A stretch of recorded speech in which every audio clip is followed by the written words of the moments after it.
الشيطان الرجيم بسم الله الرحمن الرحيم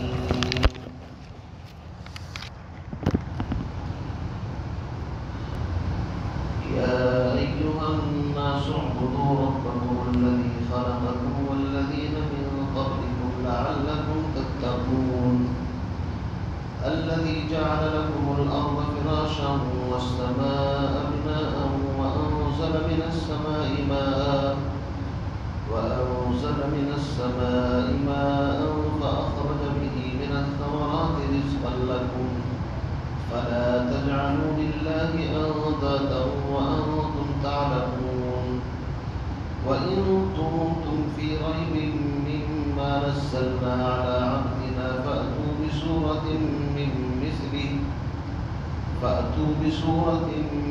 مثله وادعوا شهداءكم من دون الله إن كنتم صادقين فإن لم تفعلوا ولن تفعلوا فاتقوا النار التي وقودها الناس والحجارة أعدت للكافرين وبشر الذين آمنوا وعملوا الصالحات أن لهم جنات تجري من تحتها الأنهار كلما رزقوا منها من ثمرة رزقا قالوا هذا الذي رزقنا من قبل وأتوا به متشابها ولهم فيها أزواج مطهرة وهم فيها خالدون صدق الله العظيم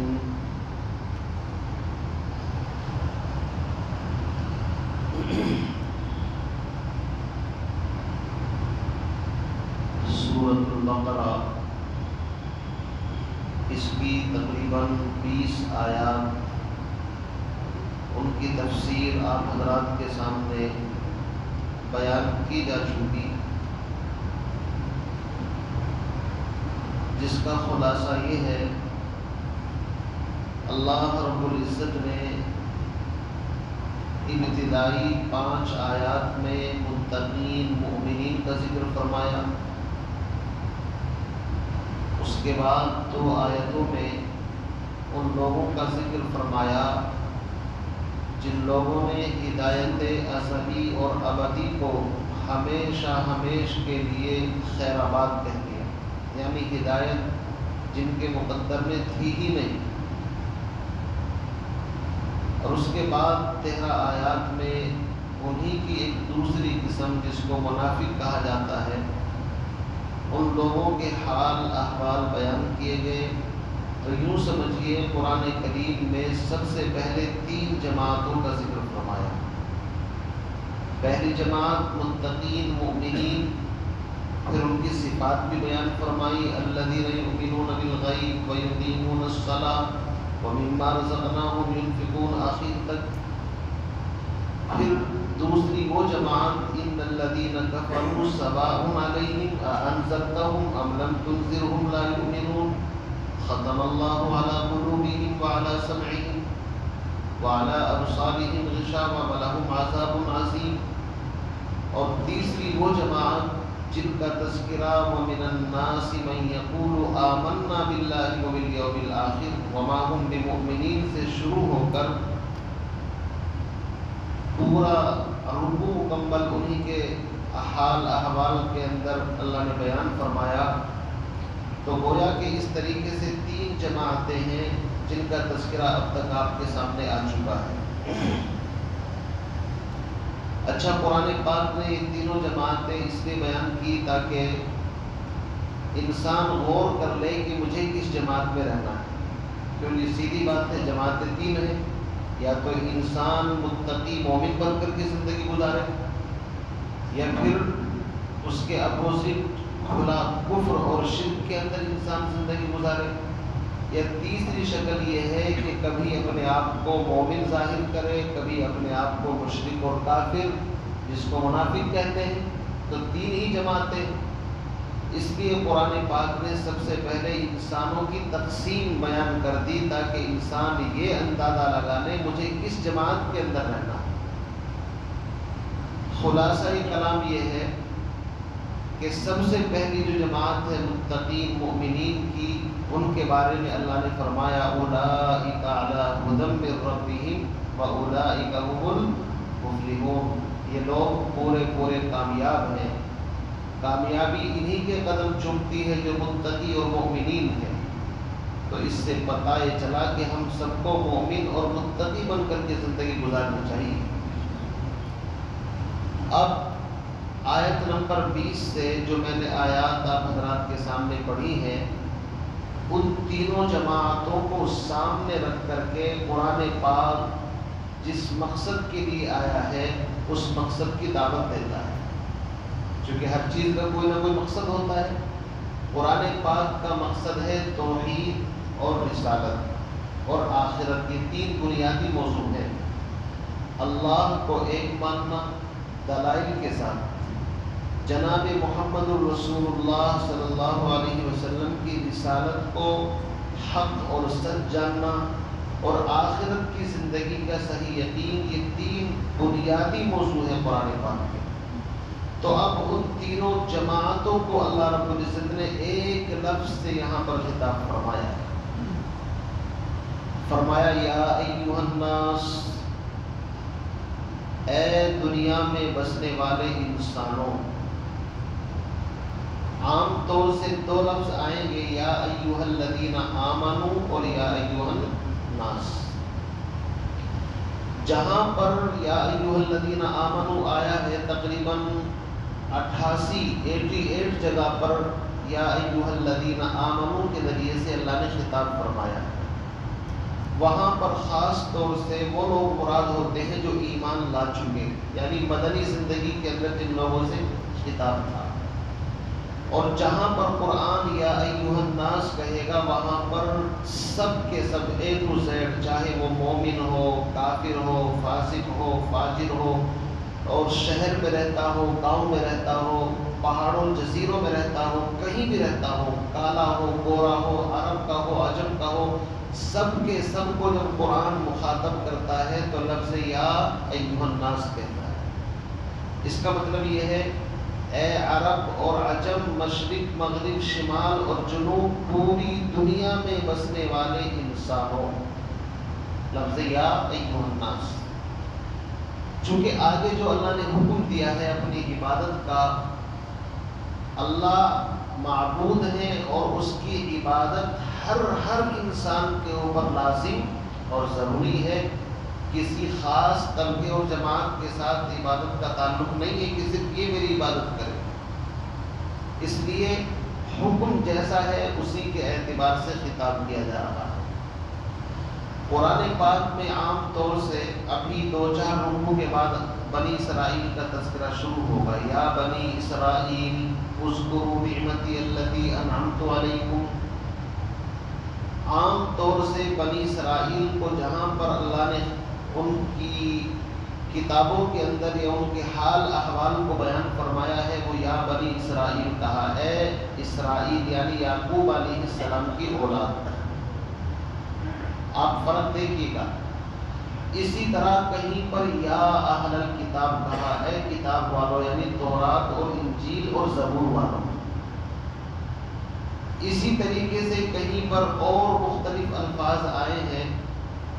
اللہ رب العزت اگر چاہتا تو یہ کہہ سکتا تھا یا بنی اسماعیل، چونکہ قرآن پاک کے جو مخاطب ہیں وہ لوگ ہیں خاص طور سے مکے کے لوگ جو حضرت اسماعیل علیہ السلام کی نسل میں سے ہیں۔ اس سے اشارہ اس طرف ہے کہ پہلی جو کتابیں تھیں وہ ایک زمانے کے لیے اور ایک مخصوص قوم کے لیے تھی، لیکن قرآن انتم آخری کتاب ہے اور صرف بنی اسماعیل کے لیے نہیں ہے، مکے والوں کے لیے نہیں ہے، بلکہ پوری دنیا میں بسنے والے انسانوں کے لیے ہے۔ اس لیے قرآن نے یا بنی اسماعیل نہیں کہا اے اسماعیل کی اولاد، یا قرآن پاک نے یہ نہیں کہا یا اہل القرآن اے قرآن والوں، بلکہ عجیب لفظ یا ایھا الناس۔ اب اس ناس میں بنی اسرائیل بھی داخل ہے، بنی اسماعیل بھی داخل ہے، لفظ ناس میں پہلے لوگ بھی داخل ہیں، بعد والے لوگ بھی داخل ہیں، تو اس لیے خطاب عام طور سے عمومی انداز میں فرمایا یا ایھا الناس، اے ساری دنیا میں بسنے والے انسانوں، اعبدوا، عبادت بندگی کرو، پوجا پاٹ کرو، کس کی؟ ربکم، اپنے پروردگار کی۔ دیکھو یہ بھی اللہ کہہ سکتے تھے یا ایھا الناس اعبدوا اللہ، اے لوگو اللہ کی عبادت کرو، لیکن اعبدوا ربکم فرمایا ہے۔ کیوں؟ اس لیے کہ رب، اس کی وضاحت اگرچہ آ چکی ہے الحمدللہ رب العالمین میں آ چکی ہے کہ رب جس کو کہتے ہیں، رب کہتے ہیں کسی کو پال پوس کر آہستہ آہستہ اس کی تمام ضرورت کی چیزیں اس تک پہنچانا اور نقصان دینے والی چیزوں کو اس سے ہٹا کر کے اس کو پایۂ تکمیل تک پہنچا دینا، اس کو رب کہتے ہیں۔ اللہ رب العزت نے انسان کو پیدا کیا اس حال میں هل اتى على الانسان حين من الدهر لم يكن شيئا مذكورا، کچھ بھی نہیں جانتا، اس انداز سے پیدا کیا کہ ناپاک قطرہ کپڑے پر لگ جائے، ناپاک، بغیر غسل کے نماز نہیں، بغیر دھوئے نماز نہیں، لیکن پھر اسی کو مختلف مراحل سے گزار کر کے ثم خلقنا النطفة علقة فخلقنا العلقة مضغة فخلقنا المضغة عظاما فكسونا العظام لحما ثم انشأناه خلقا آخر۔ اللہ نے فرمایا میں نے اسٹیپ بائی اسٹیپ کس طرح تجھ کو کن مراحل سے گزار کر کے پیدا کیا۔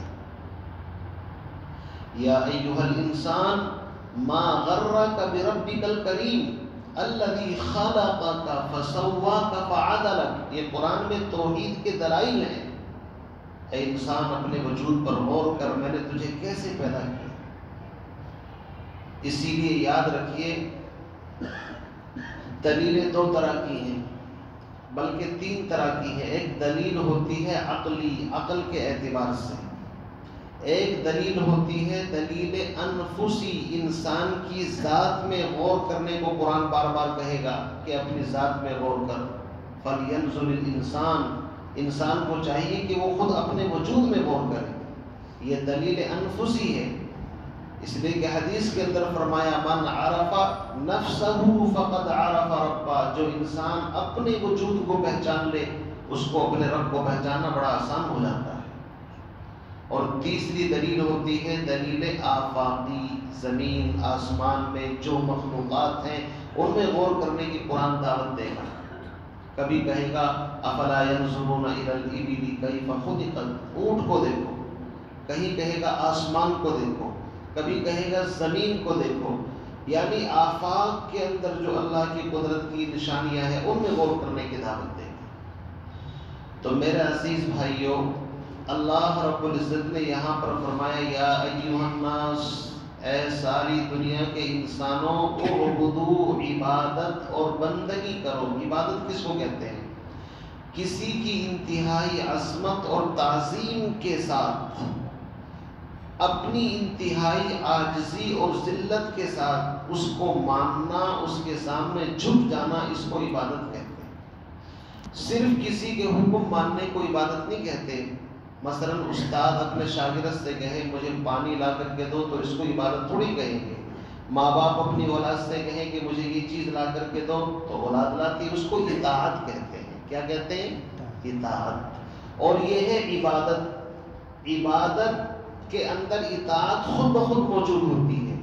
بندگی کہتے ہیں کسی کو بڑا مان کر کے اس کے سامنے اپنے آپ کو مٹا دینا، ذلیل کر دینا، جھکا دینا اور اس کے سامنے بچھ جانا۔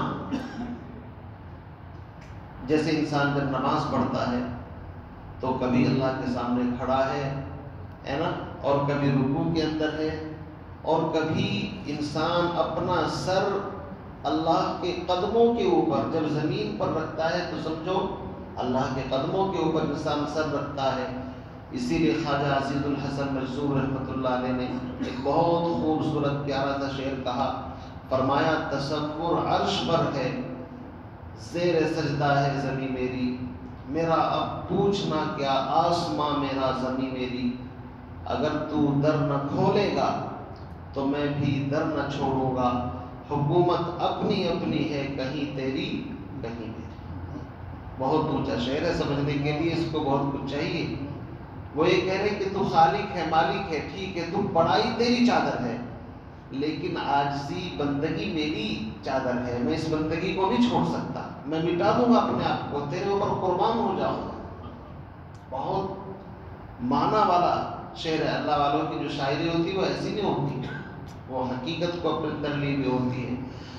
تو اصل چیز ہے بندگی، زندگی آمد برائے بندگی، اور زندگی بے بندگی شرمندگی۔ اگر بغیر بندگی کی زندگی ہے تو شرمندگی کے علاوہ کچھ بھی نہیں ملے گا۔ اصل زندگی ہے ہی بندگی کے لیے، اور بندگی کا وہ مقام ہے کہ اللہ رب العزت نے اپنے نبی محمد الرسول اللہ صلی اللہ علیہ وسلم کو لفظ عبد کے ساتھ کئی جگہ پر مخاطب فرمایا ہے۔ ابھی ایک دو آیتوں کے بعد آنے والا ہے وَإِن كُنتُمْ فِي رَيْبٍ مِّمَّا نَزَّلْنَا عَلَىٰ عَبْدِنَا سُبْحَانَ الَّذِي أَسْرَىٰ بِعَبْدِهِ۔ لفظ عبد بہت اونچا مقام ہے عبدیت کا۔ تو اللہ رب العزت عبادت کا حکم دے رہے ہیں۔ دیکھو دو طریقے ہوتے ہیں، ایک ہوتا ہے ڈائریکٹ کسی کو حکم دے دینا یہ کام کرو، تو تھوڑی دشواری ہوتی ہے، لیکن ایک ہوتا ہے حکمت کے ساتھ، دانائی کے ساتھ، شفقت اور پیار کے ساتھ کسی کو کسی چیز کے اوپر ابھارنا، تو کام کرنا آسان ہو جاتا ہے۔ اللہ نے فرمایا میں تم سے عبادت کروا کر کے کوئی بڑائی اور بڑا بننا نہیں چاہتا، وہ تو آلریڈی پہلے سے بڑے ہیں۔ ہماری عبادت سے اللہ کی شان میں کوئی اضافہ نہیں ہوتا۔ من نہ کردم پاک از تسبیح شان، پاک ہم ایشاں شبد و درف شان۔ مولانا روم فرماتے ہیں کہ ہم جو اللہ اللہ کہتے ہیں، ہمارے اللہ اللہ کہنے سے اللہ بڑے اور پاک نہیں ہوتے، ہمارے سبحان اللہ کہنے سے اللہ پاک نہیں ہوتے، بلکہ ہم الٹے خود ناپاک تھے، ہم پاک ہو جاتے ہیں۔ تو اتنا اونچا نام ہے اس کا، اللہ اللہ ایچ شیری ہست نام، شیر و شکر می شبد جانم توام۔ جب انسان اللہ اللہ کہتا ہے تو اس کی پوری باڈی یہ سمجھو کہ وہ مٹھاس سے بھر جاتی ہے۔ اللہ کا نام بڑا عظیم ہے۔ تو فرمایا یا ایھا الناس، اے دنیا میں بسنے والے انسانوں، اعبدوا ربکم، تم سب اپنے اس رب کی عبادت کرو، الذی خلقکم، جس نے تم سب کو پیدا کیا۔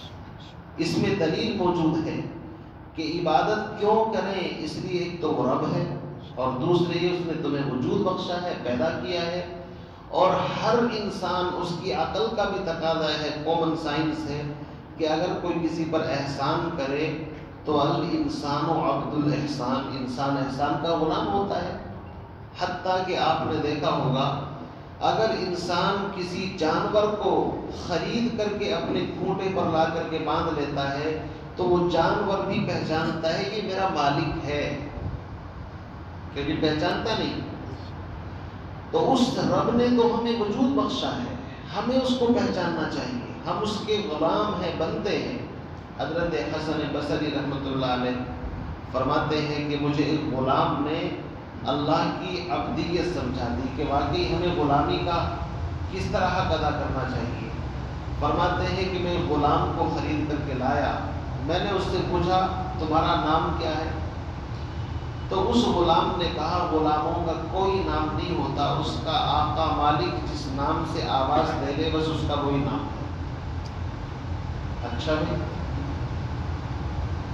تو حسن بصری رحمۃ اللہ علیہ کہتے ہیں میں نے اس سے پوچھا بھائی تم کیا کھاؤ گے کیا پیو گے، چونکہ شریعت میں غلام اور باقیوں کی بھی حقوق ہے، آقا کو تعلیم دی جو خود کھاؤ اپنے غلاموں کو کھلاؤ، کیوں کیا کھاؤ گے؟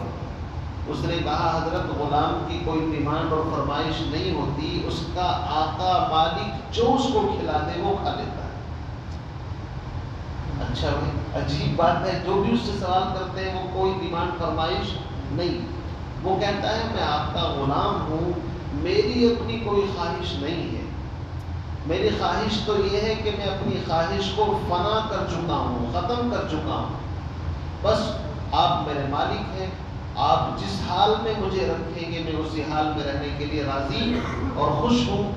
تو حسن بصری رحمۃ اللہ علیہ فرماتے ہیں کہ مجھے تعجب ہوا کہ ایک غلام تو اپنے آقا سے اتنی عاجزی کے ساتھ بات کرے، اور ہم تو اللہ کے بندے ہیں، غلام سے بھی بڑھ کر، ہمیں تو اس نے پیدا کیا، وجود بخشا، اور ہم اللہ سے شکایتیں کریں مجھے یہ نہیں ملا، اس کو وہ دے دیا۔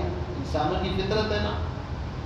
تو میرے عزیز بھائیوں، ہمیں چاہیے کہ ہم بندگی کا حق ادا کریں، ہر حال میں اپنے رب سے راضی اور خوش رہیں۔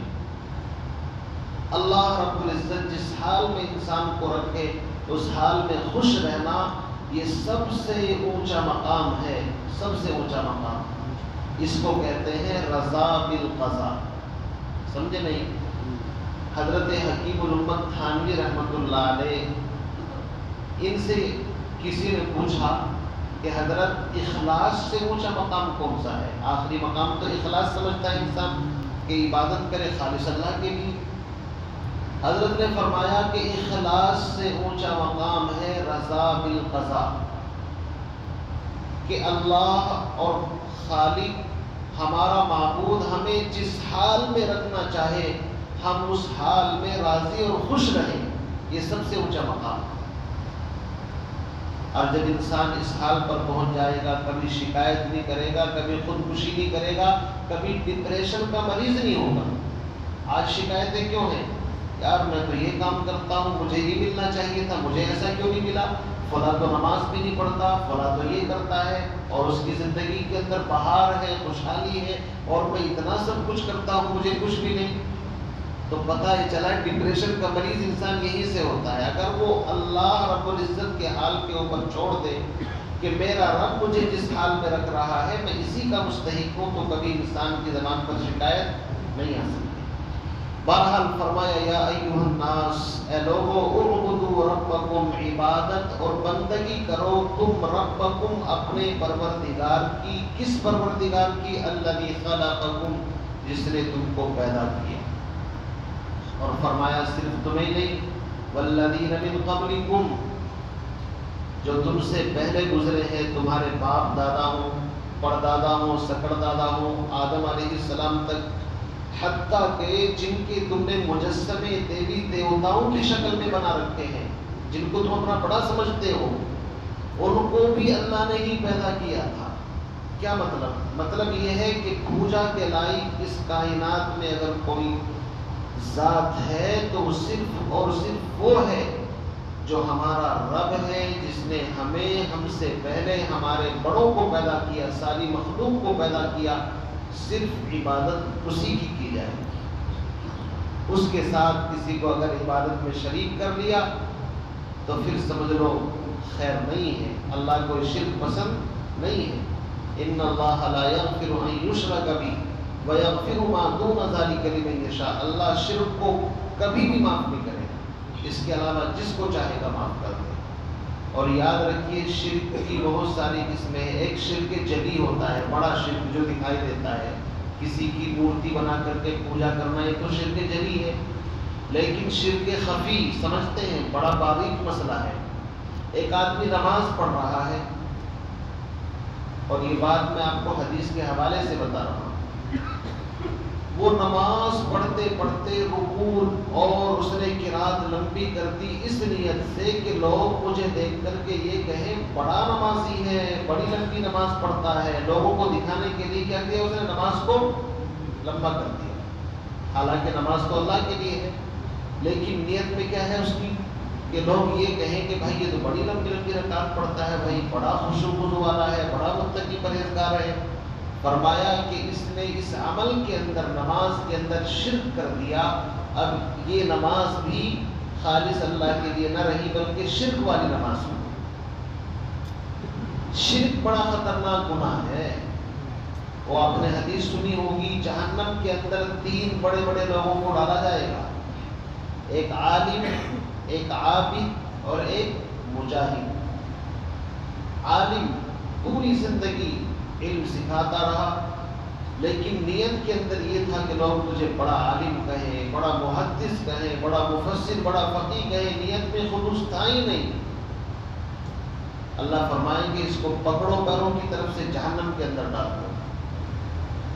وہ مجاہد جس کے خون کا قطرہ زمین پر گرنے سے پہلے جنت کا وعدہ ہے، اللہ فرمائیں گے اس کو بھی جہنم کے اندر ڈالو۔ کیوں؟ نیت یہ تھی لوگ بہادر کہیں، کیا کہیں لوگ؟ بہادر کہیں، بڑے اس نے مارکے فتح کیے ہیں، خلوص تھا ہی نہیں۔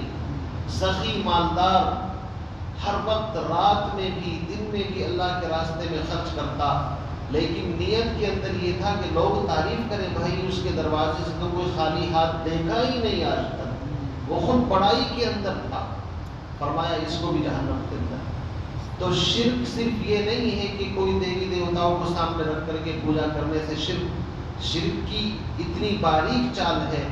اللہ کے نبی جناب محمد رسول اللہ صلی اللہ علیہ وسلم نے فرمایا کہ میری امت کے لوگوں کے اندر شرک اس انداز سے داخل ہوگا جیسے پتھر کے اوپر چیونٹی جب چلتی ہے تو پتھر سخت ہوتا ہے، چیونٹی کو پتہ بھی نہیں ہوتا اور اس کے پیروں کے نشان بھی نہیں پڑتے، جس طرح پتھر کے اوپر چیونٹی چلتی ہے اور اس کے چلنے کی حرکت محسوس نہیں ہوتی، انسان کے عقیدے میں اس کے اعمال میں شرک اس طرح داخل ہو جاتا ہے، اسے پتہ بھی نہیں چلتا۔ سمجھے نہیں؟ بڑے ڈر خوف کی ضرورت ہے۔ تو ایک شرک جلی ہے، ایک شرک خفی ہے۔ اس امت کے اندر جو شرک آیا ہے وہ شرک خفی ہے۔ کسی کو مشکل کشا مان لینا، کسی کو حاجت روا، کسی کو نفع نقصان کا مالک، یہ ساری کی ساری شرک کی برانچ ہیں۔ کس میں ہے شرک؟ اسی لیے تو ان کے اوپر پہرا بٹھایا گیا۔ عقیدے کی حفاظت اتنی مین ضروری ہے کہ جنازے کی نماز کے اندر سے اللہ نے رکوع بھی ختم، سجدہ بھی ختم کہا، بس کھڑے کھڑے دعا پڑھ لو۔ اگر رکوع سجدہ کرو گے تو کسی کا عقیدہ خراب ہو سکتا ہے کہ شاید اس سے کچھ مانگ رہا ہے، اس کے سامنے جھک رہا ہے۔ تو جب جنازے کی نماز کے اندر رکوع سجدے کی اجازت نہیں، تو جب اس کو 2 گز زمین کے نیچے ہم نے دفن کر دیا، اب اس کے اوپر چادر چراغ جلا کر کے اس سے منتیں مانگنا یہ عقل کے خلاف نہیں ہے۔ فلا تجعلوا للہ اندادا، آگے اللہ کے ساتھ کسی کو شریک مت ٹھہراؤ۔ اچھا مشرکین سے جب کہا جاتا تھا بھائی تم کو کس نے پیدا کیا، وَلَئِن سَأَلْتَهُم مَّنْ خَلَقَ السَّمَاوَاتِ وَالْأَرْضَ، مشرکین سے پوچھتے آسمان زمین کو کس نے پیدا کیا، اللہ کہتے ہیں لَيَقُولُنَّ اللَّهُ، تو یہ جواب دیں گے اللہ نے پیدا کیا۔ آپ ان سے پوچھو بارش کون برساتا ہے، اللہ، تو پھر ان سے کیا کرتے ہو بھائی؟ تو وہ کہا کرتے تھے کہ ہم ان کے پاس اس لیے جاتے ہیں مَا نَعْبُدُهُمْ إِلَّا لِيُقَرِّبُونَا إِلَى اللَّهِ زُلْفَىٰ، ان کے پاس کچھ اختیارات ہیں، بس اس اختیارات سے تھوڑا بہت سہارا لگوا دیتے ہیں، سمجھ رہے نا؟ تو آج کا مسلمان یہ عقیدہ رکھتا نہیں رکھتا، اللہ حفاظت فرمائے کہ یار ہم بھی اللہ ہی سے مانگتے ہیں لیکن بزرگوں کے پاس اس لیے جاتے ہیں، اللہ کے نیک بندے تھے، ولی تھے، ان کے پاس جائیں گے خوش ہو جائیں گے تو کچھ نہ کچھ کام بن جائے گا۔ تو تیرے اور مشرک میں کیا فرق رہ گیا بھائی؟ سوچو آپ، یہ قرآن کے میں حوالے کے ساتھ بات کر رہا ہوں۔ مَا نَعْبُدُهُمْ، ہم ان کی پوجا نہیں کرتے، إِلَّا لِيُقَرِّبُونَا إِلَى اللَّهِ زُلْفَىٰ، ہاں یہ ہمیں قریب کر دیں گے، کچھ تھوڑا بہت فیض فائدہ پہنچا دیں گے۔ اب دیکھیں کل محرم کا دن ہے، بعض گھروں کے اندر کیا کھچڑے پکے ہیں، کیا بولتے ہیں اس کو، حلیم وغیرہ بدل کیا کیا، کیوں بھائی کیا ضرورت ہے اس کی سوچنے کی بات ہے؟ اگر آپ حضرت حسین رضی اللہ تعالیٰ کے ایصال ثواب کے لیے تو کھانا ہی بنانا ضروری نہیں، غریبوں کو کپڑا بھی دیا جا سکتا ہے، نقد بھی دیا جا سکتا ہے۔ اور اگر آپ کھچڑا ہی بنا رہے ہیں، سوچنے کی بات ہے کیا وہ بنا رہے ہیں، تو اگر عقیدہ یہ ہے کہ ہمارے اس عمل سے حضرت حسین خوش ہوں گے، تو آپ یہ بتائیے یہ غیر اللہ کو خوش کرنا ہے یا نہیں ہے؟ اللہ کے غیر کو، اللہ کا غیر تو نبی بھی اللہ کا غیر ہے، ولی بھی اللہ کا غیر ہے، سب اللہ کا غیر ہے، تو یہ تو وما اہل لغیر اللہ کے اندر داخل ہو جائے گا۔ اس لیے بھائیوں، عقیدے کی حفاظت بہت بنیادی چیز ہے۔ اللہ نے فرمایا کہ ہم نے تم سب کو حکم دیا، یا ایھا الناس، اے لوگو، اعبدوا ربکم، اپنے رب کی عبادت کرو، الذی خلقکم، جس نے تم کو پیدا کیا، والذین من قبلکم، تم سے پہلے لوگوں کو پیدا کیا، لعلکم تتقون، اگر تم صحیح معنی میں اس کی عبادت کرو گے تو امید ہے جہنم سے بچ جاؤ گے۔ دو باتیں یہاں پر سمجھیے، ایک تو یہ کہ ہم اگر عبادت کریں گے تو کوئی بڑا تیر ہم نہیں مار دیں گے، بلکہ اللہ کا حق ہے ہمیں کرنی چاہیے۔ اگر وہ ہماری عبادتوں پر کوئی ثواب نہ دے تو بھی عبادت ہمارے سے بے لازم اور ضروری ہے۔ ایک بات تو یہ سمجھیے۔ دوسری بات یہ ہے کہ جب عبادت کریں گے تو بھی کوئی گارنٹی نہیں ہے کہ تمہیں جنت 100% مل جائے گی۔ کیوں؟ امید ہے۔ کیا مطلب؟ امید یہ ہے کہ جب تم صحیح معنی میں عبادت کرو گے تو اللہ رب العزت اپنے فضل سے، یاد رکھنا جنت کسی کے باپ کی پراپرٹی نہیں ہے کہ پلاٹ کٹا لیا اس کے اندر، وہ فضل سے ملے گی۔ جنت اگر مل جائے تو اس کا فضل ہے، احسان ہے، ہمارا کوئی حق نہیں ہے۔ فرمایا لعلکم تتقون، امید ہے کہ اللہ تمہیں معاف کر کے جنت کا مستحق بنا دے۔ دوسری بات یہ سمجھیے، یہاں پر لفظ ناس، اس سے پہلے جتنے نبی، جتنی شریعتیں آئی ہیں، انہوں نے خطاب کہا۔ کسی نے کہا یا قوم، اے میری قوم کے لوگوں، اعبدوا اللہ، اللہ کی بندگی کرو۔ کسی نے کہا وَإِلَىٰ مَدْيَنَ أَخَاهُمْ شُعَيْبًا، الگ الگ قوموں کی طرف نبی آئے، لیکن حضور وَمَا أَرْسَلْنَاكَ إِلَّا رَحْمَةً لِّلْعَالَمِينَ ہے۔ اس مذہب، اس شریعت کے اندر ساری دنیا کے انسانوں کو ایک پلیٹ فارم پر اکٹھا کرنے کی صلاحیت دین اسلام کے اندر ہے۔ دنیا کی کسی مذہب کے اندر اتنی وسعت اور گنجائش نہیں ہے کہ وہ سب کو ایک پلیٹ فارم پر اکٹھا کر سکے۔ اس لیے کہ بنی اسرائیل، ان کو جو کتاب ملی ہے تورات، وہ صرف بنی اسرائیل کے لیے ہے۔ بنی اسرائیل کی دوسری شاخ جن کو نصرانی کہتے ہیں، وہ ان کی ہدایت کے لیے بھی کافی نہیں تھی، بلکہ ان کو الگ کتاب دی گئی۔ کیا؟ انجیل، جو جی ملی نہیں۔ اگر ایک ہی کتاب کافی ہوتی تو الگ سے کتاب دینے کی ضرورت کیا تھی؟ سوچو۔ لیکن قرآن پاک وہ آخری کتاب ہے جو مشرق، مغرب، شمال، جنوب، دنیا میں بسنے والے سارے انسانوں کی ضرورت کو ہر زمانے میں، ہر دور میں، ہر انسان کی الگ الگ ضرورت کو پوری کرنے کی صلاحیت قرآن پاک کے اندر موجود ہے۔ بس اس میں سے تلاش کرنے والے آنکھیں چاہیے جو روح نکال سکے۔ اگر کسی کے پاس علم ہی نہ ہو اور گدھے کے سر پہ قرآن رکھ دو تو اسے کیا پتہ چلے گا؟ بھائی گدھے کے سر پہ رکھ دیں گے تو وہ حافظ تھوڑی بن جائے گا، وہ عالم تھوڑی بن جائے گا۔ اس میں غوطہ لگانے والا آدمی چاہیے، جتنا غوطہ لگائے گا اتنے موتی نکال کر کے لائے گا۔ اس کے عجائب کبھی ختم نہیں ہوں گے۔ اب آپ دیکھیے قرآن کب نازل ہوا تھا؟ 1400 سال پہلے۔ نہ سائنس کا زمانہ، نہ ٹیکنالوجی کا زمانہ، کچھ بھی نہیں ہے۔ انسانیت بھی ایسی تھی، لیکن قرآن اس وقت بھی ہدایت اور اپنا نور پھیلا رہا تھا، اور ہر صدی کے اندر پھیلاتے پھیلاتے اب ہم پیدا ہوئے، اس صدی کے اندر ہمیں بھی ہدایت فیض پہنچا رہا ہے۔ ہم قبر میں چلے جائیں گے، اس کے بعد جو بھی نسلیں آئیں گی ان کی بھی ہدایت رہنمائی قرآن کرے گا۔ کوئی یہ نہیں کہہ سکتا صاحب میری ضرورت قرآن سے پوری نہیں ہوئی، مجھے یہ مسئلہ پیش آ گیا، مجھے یہ مسئلہ نظر نہیں آتا۔ کس نے کہا آج تک؟ قرآن اور احادیث اور سنت کے اندر ہر انسان، چاہے وہ ملکی اعتبار سے اگر قانون تلاش کرنا چاہے وہ بھی اس کے اندر موجود، انفرادی اعتبار سے قانون لینا چاہے وہ بھی اس کے اندر موجود، اجتماعی زندگی گزارنا چاہے وہ بھی موجود۔ اسی لیے قرآن نے سب کو ایک ہی پلیٹ فارم کے اوپر جمع کر دیا، یا ایھا الناس، اے ساری دنیا میں بسنے والے انسانوں، اب تمہیں الگ الگ طور اور طریقوں پر چلنے کی ضرورت نہیں، آخری نبی آخری کتاب آ چکی ہے، اب سب کے سب مل کر کے ایک ہی بڑے فارم کے اوپر جمع ہو جاؤ۔ اسی کو علامہ اقبال نے کہا تھا، ایک ہو مسلم حرم کی پاسبانی کے لیے، ایک ہو مسلم حرم کی پاسبانی کے لیے، نیل کے دریا سے لے کر تا بخا کے کاشغا، پوری دنیا کے انسانوں کو ایک ہی لڑی کے اندر پرو دو۔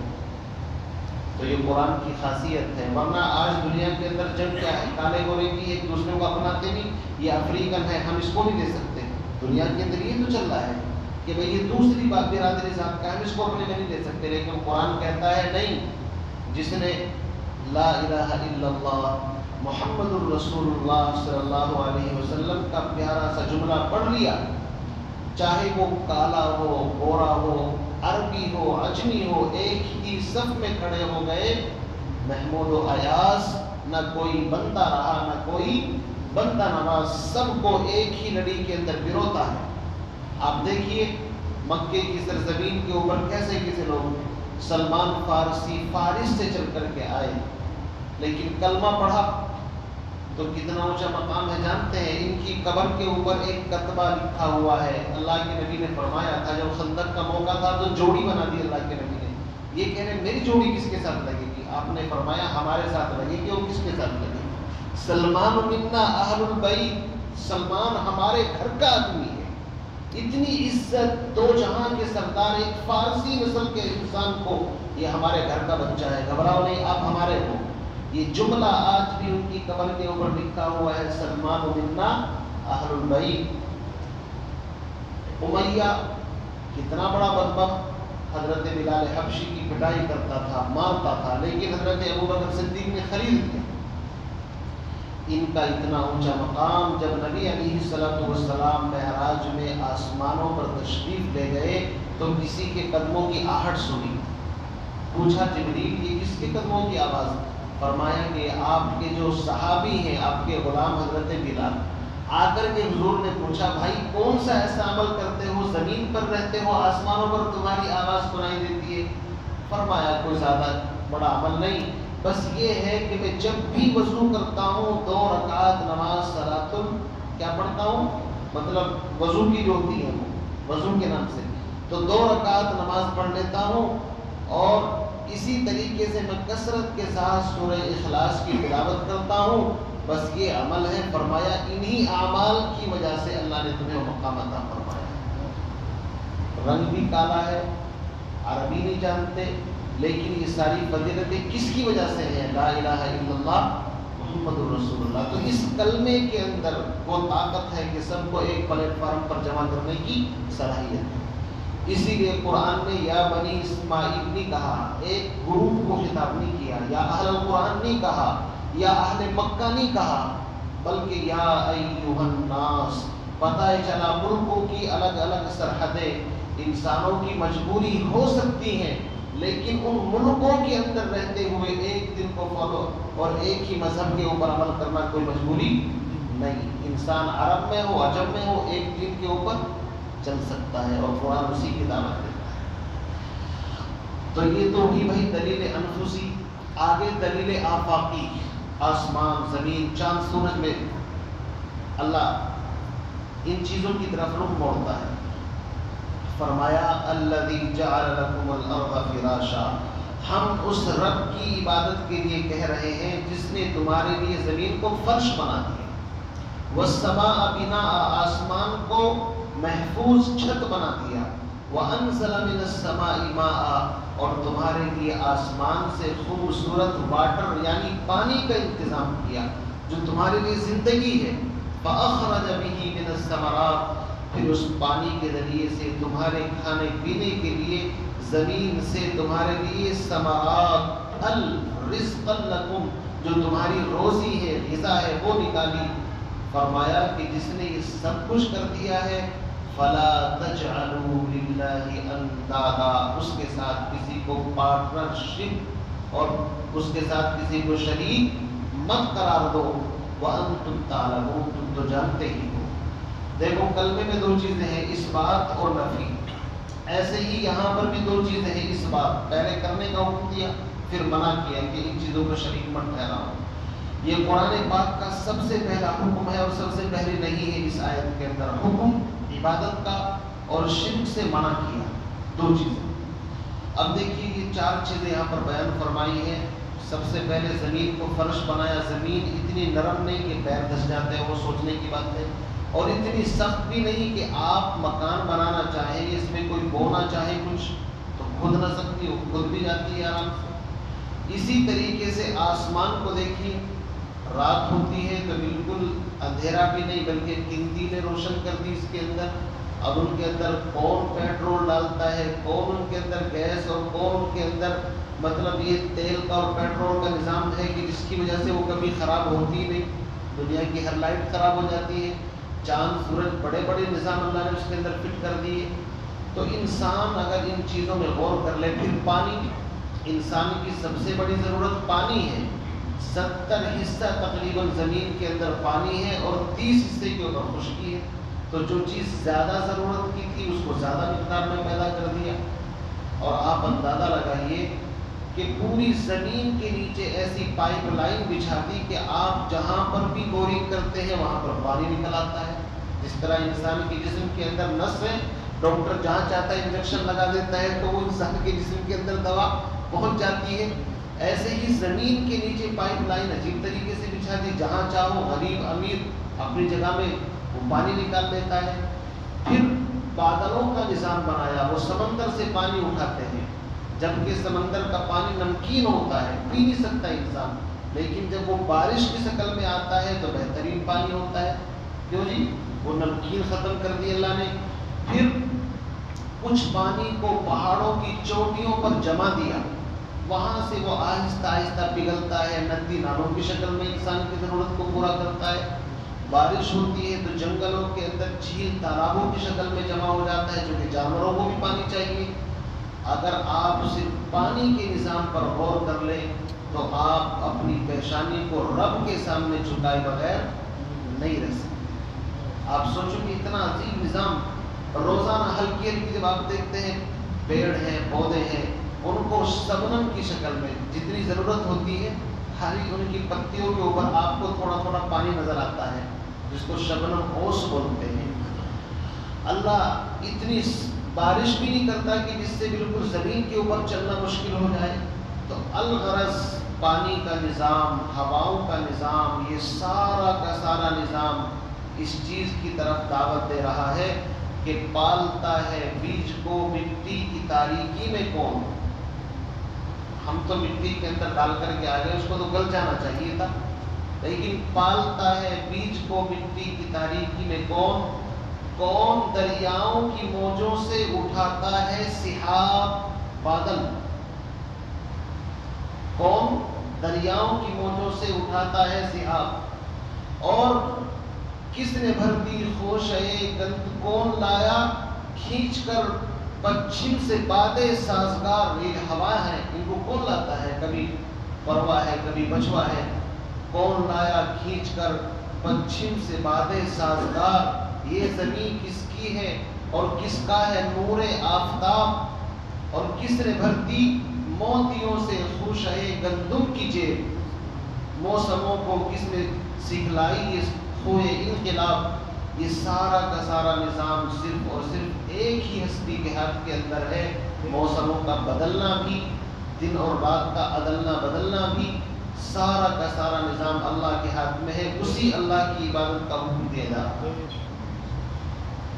کھیتیاں سرسبز ہیں تیری رضا کے واسطے، چاند سورج اور ستارے ہیں ضیا مانے روشنی، ضیا کے واسطے، بحر و بر شمس و قمر ماء و شمع کے واسطے، یہ جہاں تیرے لیے ہے تو خدا کے واسطے۔ ساری کائنات انسان کے لیے ہے، چاند بھی، سورج بھی، ہوا بھی، غذا بھی، سمندر بھی، کوئی چیز ایسی نہیں جو انسان کے لیے نہ ہو، لیکن انسان کو صرف اور صرف اللہ نے اپنے لیے بنایا۔ وما خلقت الجن والانس الا ليعبدون، ہم نے انسان کو صرف اپنے لیے۔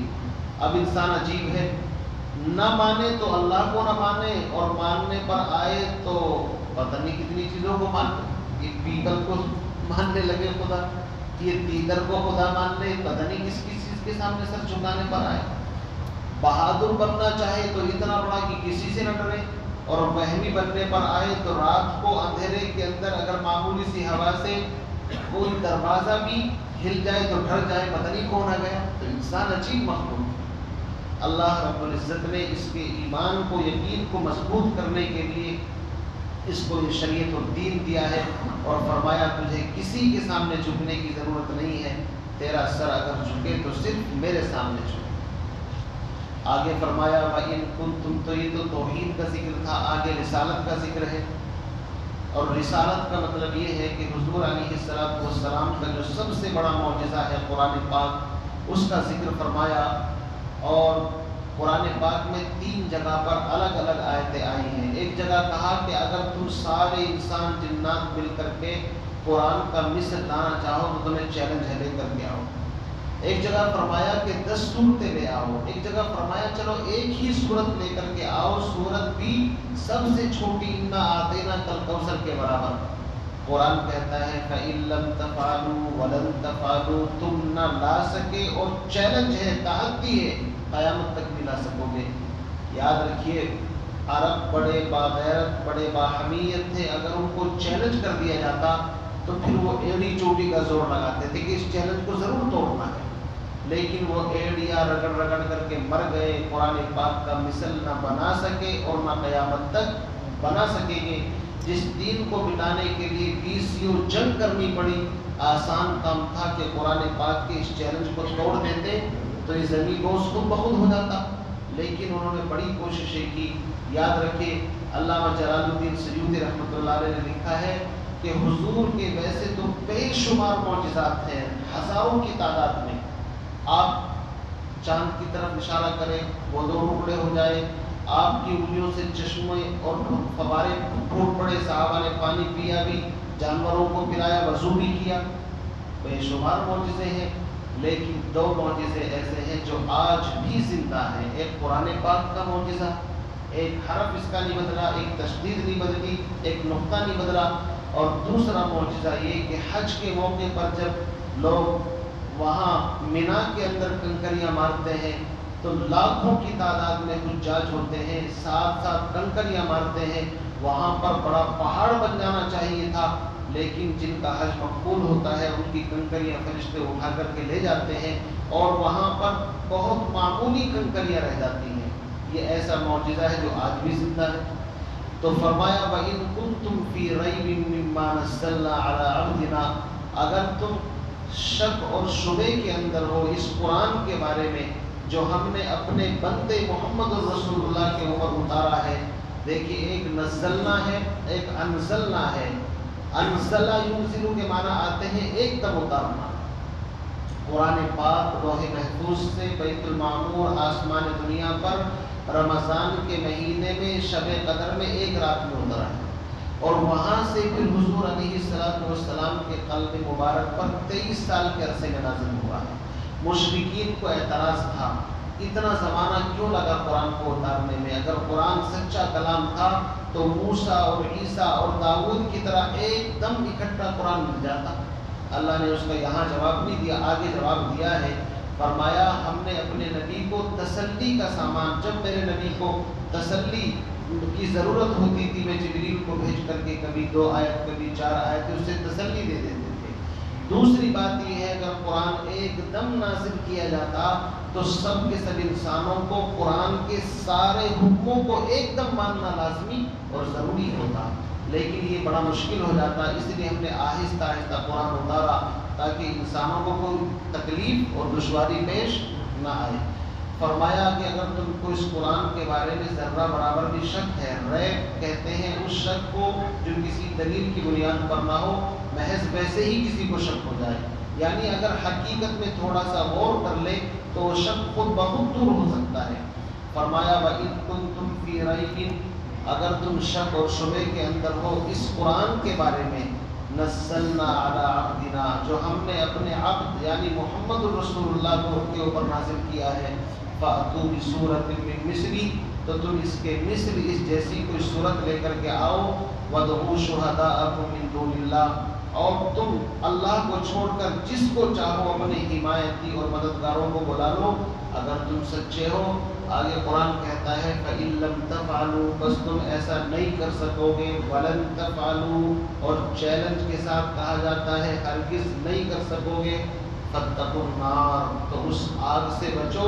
وَقُودُهَا النَّاسُ وَالْحِجَارَةُ، جس آگ کا ایندھن کیا ہے؟ انسان اور پتھر ہیں. وہ جہنم کی آگ ہے. اعدت للکافرین، جو کافروں کے لیے تیار کی گئی ہے. دنیا کی آگ تو ایسی ہوتی ہے، پتھر کو تو جلاتی، اس کے اندر خاصیت ہی نہیں ہے. اللہ کے نبی نے فرمایا تمہاری آگ جہنم کے 70ویں حصے میں سے ایک حصہ ہے، باقی 69 آپ اندازہ لگا لو کیا حال ہوگا. جہنم کی آگ کو دہکایا گیا، وہ سرخ ہو گئی. پھر 1000 سال تک دہکایا گیا، وہ سفید ہو گئی. پھر 1000 سال تک اس کو دہکایا گیا، وہ کالی ہو گئی اور اس کا رنگ کالا ہے. آپ سوچیں. فرمایا کہ اگر اس کے اندر سے کسی کو پاس سے گزار دیا جائے تو کباب بن جائے گا. جہنم کی آگ کوئی معمولی چیز نہیں ہے. قرآن پاک نے ایک عجیب عنوان اختیار کیا ہے. 2 ہی طریقے ہیں کام کروانے کے، یا تو ترغیب یعنی اچھی چیزوں کو ذکر کر کے اس کے نفع بتا کر کے، یا ترغیب ڈرا کر کے. ماں باپ بھی 2 ہی طریقے سے کہتے ہیں بیٹا امتحان پاس کر لو گے، لائف سیٹ ہو جائے گی، زندگی اچھی ہوگی، کسی کے محتاج نہیں رہو گے، یہ ہے وہ ہے. 100 فضیلتیں بیان کرتے ہیں. اور کبھی کبھی ڈراتے ہیں اگر پڑھو گے نہیں تو پٹائی کریں گے، یہ کریں گے، وہ کریں گے. کیونکہ 2 ہی طریقے ہیں نا. اسی طریقے سے اللہ رب العزت بھی کبھی ترغیب کے انداز میں، کبھی ترغیب کے انداز میں، کبھی جنت اور وہاں کی نعمتوں کا لالچ دیا جاتا ہے، اور کبھی جہنم اور اس کی ہولناکیوں سے ڈرایا جاتا ہے. تو یہاں پر ڈرانے کا مفہوم ہے. آگے وبشر الذین آمنوا سے جنت کا ذکر ہے، چونکہ قرآن 2 پہلوؤں کو لے کر کے چلتا ہے. ڈراتا ہے تو بشارت بھی دیتا ہے، بشارت دیتا ہے تو ڈراتا بھی ہے ساتھ ساتھ. بہرحال ان آیات کے اندر دلیل کے طور پر فرمایا کہ جس نبی پر ایسا قرآن نازل ہوا کہ جس کا مثل نہ کوئی پہلے بنا سکا نہ اب بنا سکے گا، اور قیامت تک کے لیے چیلنج ہے، تو وہ قرآن واقعی اللہ کا کلام ہے. جس نبی پر نازل ہوا وہ نبی سچے، وہ قرآن بھی سچا. اور قرآن پاک کتنا فصیح اور بلیغ قرآن ہے، کتاب ہے. اس کے بارے میں اگر آپ کو بتاؤں، وقت نہیں ہے، کہ مشرکین مکہ اس کی تاثیر کا اثر لیتے تھے، چھپ چھپ کر کے راتوں کو قرآن پاک سنتے تھے. قطبہ، ولید اور اسی طریقے سے نضر بن حارث، اور راتوں کو پھر مشورہ کرتے تھے بھائی کوئی نہیں جائے گا، لیکن بے چین ہو کر کے راتوں کو سنتے تھے. چونکہ دن میں تو چودراہٹ موچ اوپر کو رہتی تھی نا، اور جب رات ہوگی تو اندھیرا ہو گیا، چلو اب سن لیتے ہیں جا کر کے حرم میں. اور جب راستے میں ملاقات ہوتی نہیں، تو کہاں سے آیا بھائی، تو بتا کہاں سے آیا، کہ میں تو وہاں سے آیا، چلو توبہ کرو، کل کوئی نہیں جائے گا. لیکن ان کو چین نہیں پڑتا. یہ قرآن پاک وہ چیز سمجھے نہیں. اتر کر ہیرا سے سوئے قوم آیا، اور ایک نسخہ کیمیا ساتھ لایا. وہ بجلی کا کڑکا تھا یا صوت ہادی، عرب کی زمین جس نے ساری ہلا دی. جس دن حضور صلی اللہ علیہ وسلم نے کہا اقرأ بسم ربک الذی خلق، پہلی وحی نازل ہوئی، آسمانی ساری کتابیں منسوخ، سب کے اوپر مہر لگ گئی. اب اس قرآن کا سکہ چلے گا، پہلے سارے 3 ختم. یہ چھوٹی بات تھوڑی. لفظ اقرا یتیم کے نہ کردہ قرآن درست، کتب خانہ چند ملت بشست. وہ ایسا یتیم جس نے کسی یونیورسٹی، کسی اسکول، کسی مدرسے میں کبھی ایڈمیشن نہیں لیا، لیکن اس کی زبان پر جب قرآن جاری ہوتا ہے، پہلی ساری آسمانی کتابیں اس کے سامنے ہاتھ جوڑ کر کے کھڑی ہو جاتی ہے کہ بھائی پلیز ہمیں بھی اپنے اندر لے لو. تو میرے بھائی یہ قرآن بڑا عجیب اور بڑی اہم کتاب ہے. اللہ تعالیٰ سے دعا فرمائے ہم تمام کو قرآن پاک کے مطابق زندگی گزارنے کی توفیق نصیب فرمائے. اس کے جو اعجاز ہے، فصاحت بلاغتیں ہیں، وہ انشاءاللہ آئندہ ہفتے تھوڑی سی اس کی وضاحت کر دیں گے. تو بہرحال ان آیات میں توحید اور رسالت جو اہم مضمون ہے، دونوں کو دلائل کے ساتھ اللہ نے بیان فرمایا ہے. اور خطاب ساری دنیا کے انسانوں کو ہے، اس لیے کہ اس شریعت کے اندر ساری دنیا کے انسانوں کو ایک پلیٹ فارم پر اکٹھے کرنے کی صلاحیت ہے. اللہ تعالیٰ مجھے بھی آپ کو بھی عمل کی توفیق نصیب فرمائے. الحمدللہ رب العالمین والعاقبۃ للمتقین. المتقين والصلاة والسلام على سيد الأنبياء والمرسلين. یا اللہ رحم کا، کرم کا، عافیت کا معاملہ فرما، دارین کی عافیت نصیب فرما، ذلت اور رسوائی سے حفاظت فرما، حق کو غالب فرما، باطل قوتوں کو مغلوب فرما، مدارس کی، مساجد کی، مراکز کی، خانقاہوں کی حفاظت فرما، حاضرین مجلس کی جائز تمناؤں کو، حاجات کو پورا فرما. یا اللہ ہم سب تیرے اس قرآن کو سننے کے لیے محتاج بن کر کے تیرے گھر کے اندر آئے ہیں، بیٹھے ہیں. یا اللہ تو دانا ہے، بینا ہے، علیم بذات الصدور ہے، ہم سب کے حال احوال کو بخوبی جانتا ہے. یا اللہ ہم میں سے ہر ایک کی الگ الگ جائز تمنا یا حاجتیں ہو سکتی ہیں اور یقیناً ہیں. مولا کریم ہم تمام کی جائز تمناؤں کو، حاجات کو پورا فرما، بیماروں کو شفا، صحت، تندرستی نصیب فرما، جو مقروض ہیں قرضوں سے نجات اور راحت نصیب فرما. جن گھروں میں جوان بچے بچیاں بغیر شادی کے موجود ہیں، ان کے والدین شادیوں کے بارے میں، رشتوں کے بارے میں فکر مند ہیں، خزانہ غیب سے بہترین شادیوں کے انتظامات پیدا فرما. یا اللہ جب تک زندہ رہے ایمان پر، اسلام پر زندگی گزارنے کی توفیق عطا فرما. آخری وقت ہو ایمان کے ساتھ، کلمے کی دولت کے ساتھ اس دنیا سے آخرت کی طرف منتقل ہونے کی توفیق نصیب فرما. مختصر سی دعا کو اپنی پاک بارگاہ میں شرف قبولیت نصیب فرما. سبحان ربک رب العزت عما یصفون وسلام علی المرسلین والحمد للہ رب العالمین اجمعین برحمتک یا ارحم